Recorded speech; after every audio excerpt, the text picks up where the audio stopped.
We already mentioned the relationship between degrees and radians, that pi radians is 180 degrees.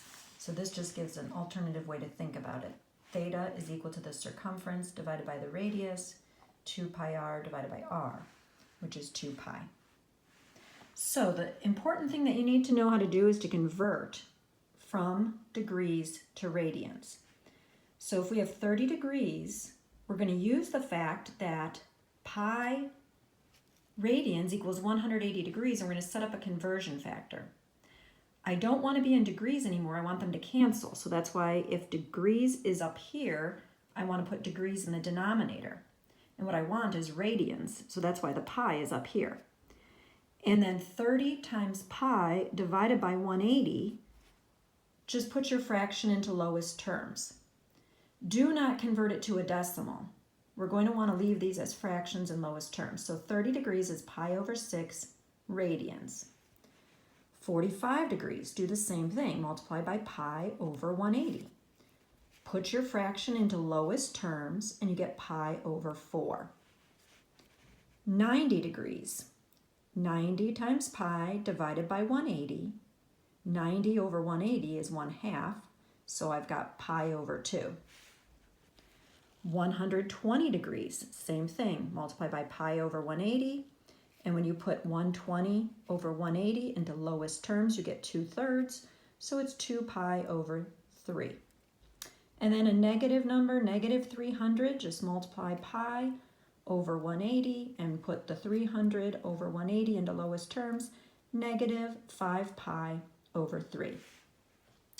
Now let's reverse this. Now we are in radians, and I know that because of the pi, so they are not always going to say the word radians.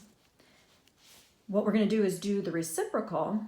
We're going to multiply by 180 over pi. So it's the reciprocal of this, because this time we want degrees, so that's what we want in our numerator. We want the pi to cancel out, so that's why I put it in the denominator, so it will cancel the pi up there. So you'll get 180 divided by 6, which is 30 degrees. Negative 5 pi over 3, multiply by 180 degrees over pi, and you get negative 300 degrees. Now, this 4 radians, notice there's no pi in there. Sometimes they'll do that. They will actually multiply a number out.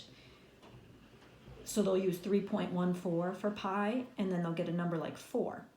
So you're going to do it the same way. 4 times 180 degrees over pi, even though there's no pi to cancel, but that's just because it's already been multiplied by 3.14.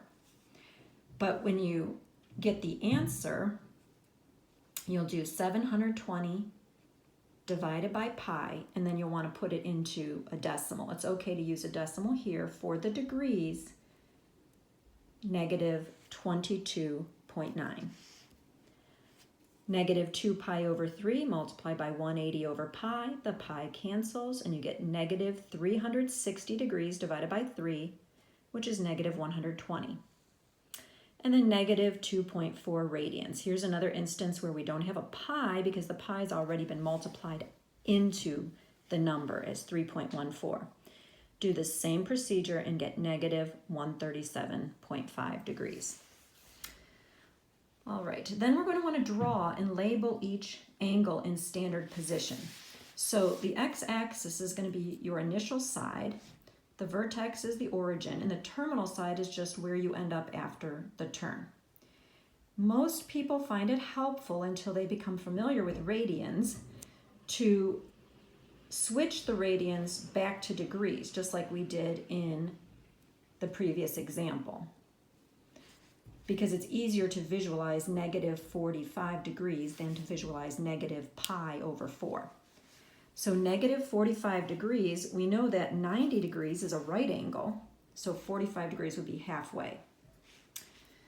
3 pi over 4, if I convert that to degrees, it's 135 degrees. So you're going to start here.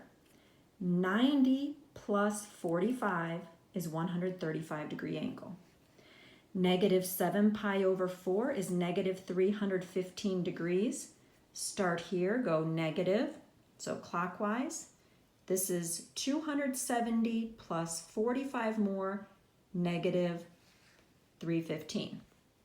And then gamma equals 13 pi over 4. Change it to degrees, and you're going to get 585 degrees. Now, you're going to go all the way around one complete circle. That's 360 degrees. And then what's left is 225. So you go 180 plus 45 more, and then that ends up with a 225 degree turn.